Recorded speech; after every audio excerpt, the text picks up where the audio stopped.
I'm Logan Crawford, and right now on Spotlight, I'm sitting down and talking with Justice Cannon. She is an amazing author who has written a powerful memoir.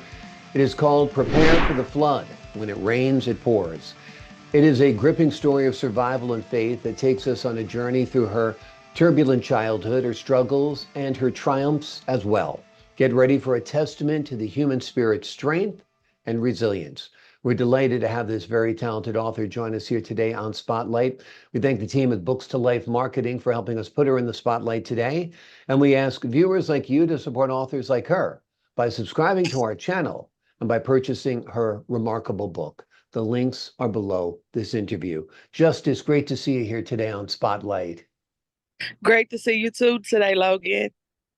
Tell us what inspired you to share your personal story and what do you hope readers take away from your experiences? Okay, what inspired me to write my story would be my grandmother and just my family around me that were close to me, that I am close to, um, and friends that I'm close with that kind of know about my story and everything like that. And maybe some of the girls that was in group homes and things like that with. They also inspire me because they've been through some of the same things that I have been through in life.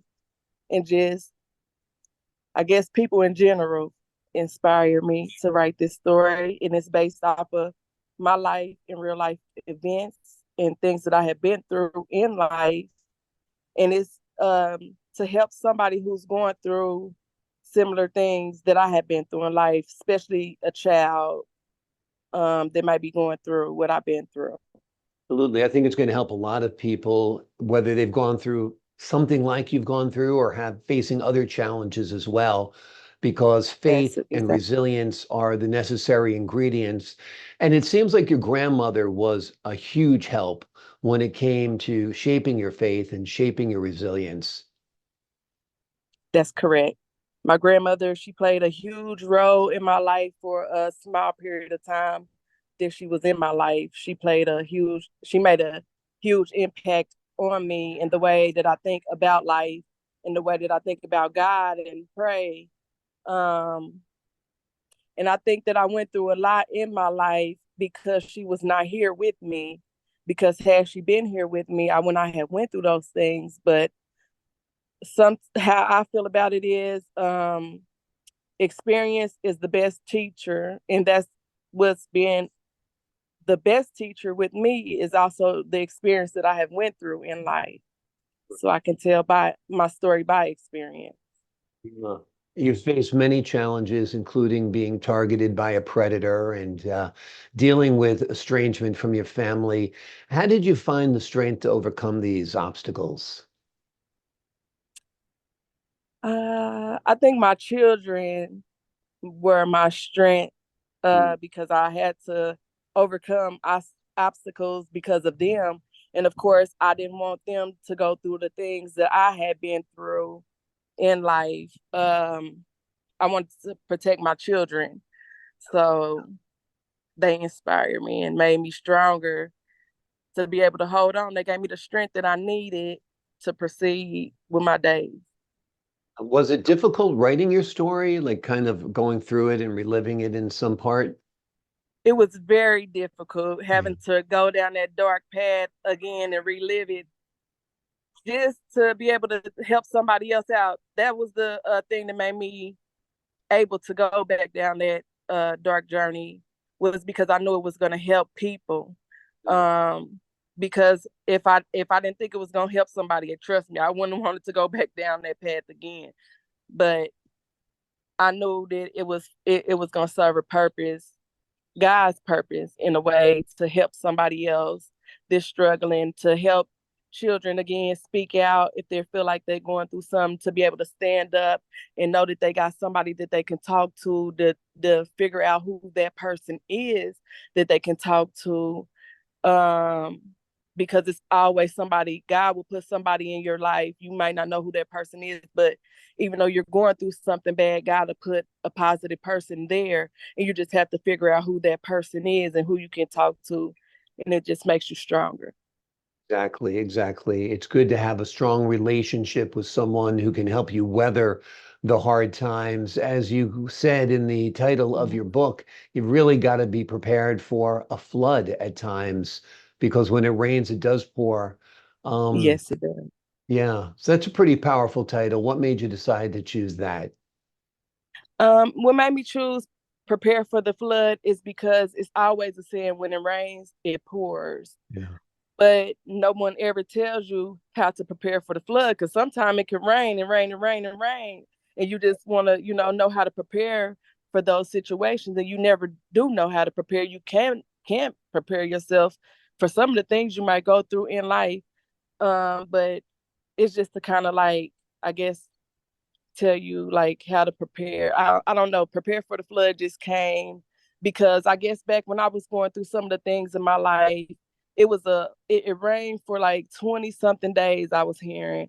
And I don't remember that rain because I was already going through a rough time in my life. And that's all I remember was the rough time.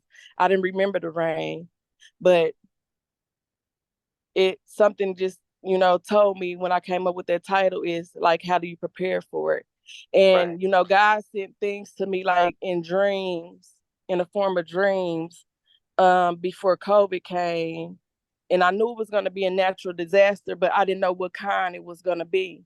And I thought it was going to be something where I needed to go underground or something like that. But in our actuality, it was COVID. And everybody went through this pandemic together because some of us never been through some things like that. So how do you prepare for that? You know, you don't know how to.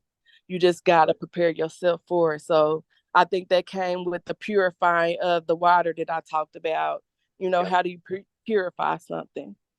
You don't know. You got to look at how to do it. You got to take steps, to purify yourself and to prepare for things. How is life now for you now that you're an adult and putting the past behind you and trying to move on? My life as an adult is a lot better than what it was when I was a child because now I don't have to go through a lot of those things that I couldn't help but to go through when I was a child.